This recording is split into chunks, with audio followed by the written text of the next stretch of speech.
تصر ميليشيات BYD يباجي PKK الإرهابية على الاستمرار بنهجها الإجرامي في التعامل مع أهلنا في مناطق شرق الفرات، في دير الزور والرقة والحسكة والقامشلي، في كل قرية وبلدة في هذا الجزء الحبيب من وطننا الغالي سوريا.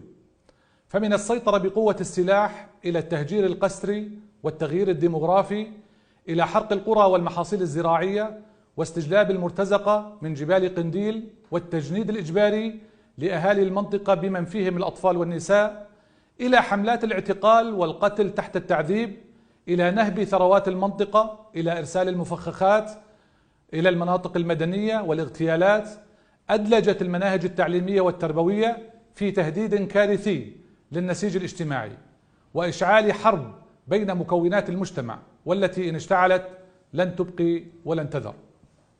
وليس آخرا ما أصدرته هذه الميليشيات بشأن أملاك الغائب في محاولة لشرعنة انتهاكاتها المستمرة لحقوق السكن والملكية.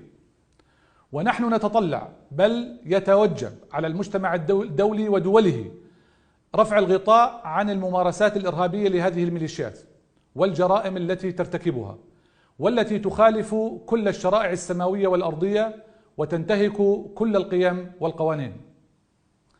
نحن في معركة كبيرة وشديدة الوطأ ضد نظام الأسد المجرم، نظام الاستبداد والشمولية وحكم الحزب الواحد. وإن أهلنا اليوم في الجزيرة السورية شرق الفرات يعانون نفس الممارسات العنصرية الشوفينية لحزب البعث، ونفس الممارسات القمعية والأمنية لفروع مخابرات الأسد. لا فرق في هذا الضيم الواقع عليهم من هذه الميليشيا بين عربي وكردي وآشوري وتركماني، لا فرق بين مسلم ومسيحي وإيزيدي. ونحن لا نريد لهذا الظلم أن يستمر، ونأمل من أصدقائنا لا سيما في الولايات المتحدة الأمريكية أن تكون إرادتهم إلى جانبنا وجانب أهلنا في الخلاص من هؤلاء الإرهابيين.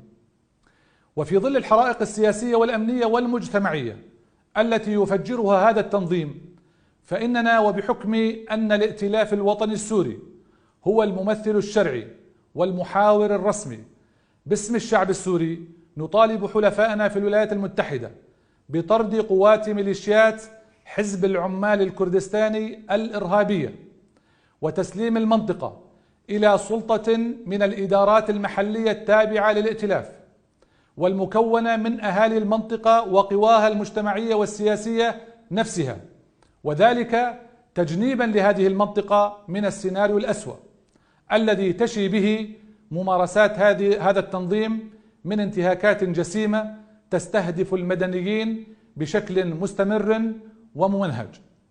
ونحن هنا نبدي لحلفائنا وللعالم جاهزيتنا الكاملة من خلال الحكومة السورية المؤقتة والدوائر والمكاتب واللجان والمتعلق منها بمنطقة الجزيرة والفرات في الائتلاف، وما لدينا من مشاريع ودراسات جاهزة لتسلم إدارة المنطقة وتكوين مجلس محلي جديد فيها من أهلها وإدارة مواردها بما فيه خير وصالح الجميع. إن للإرهاب وجوه متعددة في سوريا، وقد ظهرت جليا في وجه نظام الأسد والميليشيات الطائفية التابعة لإيران والميليشيات المتطرفة التابعة لداعش والقاعدة والميليشيات العنصرية الانفصالية التابعة لتنظيم الPKK. ولا يخفى على أحد أن معركة الشعب السوري ضد تلك الوجوه القبيحة كلها فلا يمكن للإرهاب إلا أن يكون قبيحا. نحن مستمرون في ثورتنا ونضالنا من أجل الحرية، حرية شعبنا وعزته وكرامته واستقلاله، ولن نأل جهدا في السعي إلى دولة ديمقراطية حرة يسودها القانون والأمان والرخاء. قائدنا في ذلك التضحيات العظيمة لشعبنا، والتي قلما جاد بها شعب في سبيل حريته وكرامته.